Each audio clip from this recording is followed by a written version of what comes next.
ఉగాది శుభాకాంక్షలు.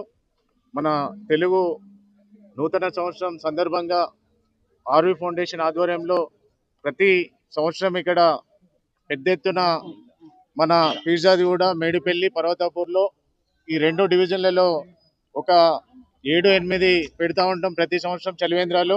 దానికి ముఖ్య అతిథులుగా ప్రతి సంవత్సరం వచ్చి మా వెంటుండి మమ్మల ముందు నడిపిస్తున్న మా వజ్రేష్ గారికి, అలాగే ఇక్కడికి వచ్చిన డిప్యూటీ మేయర్ గారికి, అలాగే అంజన్న గారికి, అనంతన్న గారికి, ఇక్కడికి వచ్చిన అలాగే గుడి చైర్మన్ రామరెడ్డి అన్న గారికి, మహిళలందరూ కూడా ఇక్కడికి వచ్చిన ప్రతి ఒక్కరు కూడా ప్రత్యేకమైన శుభాకాంక్షలు, ధన్యవాదాలు తెలుపుకుంటూ మేము ప్రతి సంవత్సరం ఉగాది సందర్భంగా ఫౌండేషన్ ద్వారా చలివేంద్రం పెడతా ఉంటాం. ముఖ్యంగా ఇక్కడ బాటసార్లను ఉద్దేశించి పెడతా ఉంటాం. ఇక్కడ ఆర్వి ఫౌండేషన్ ఆధ్వర్యంలో గవర్నమెంట్ స్కూల్స్, అలాగే పోలీస్ స్టేషన్, గుడి దగ్గర ఎక్కడైతే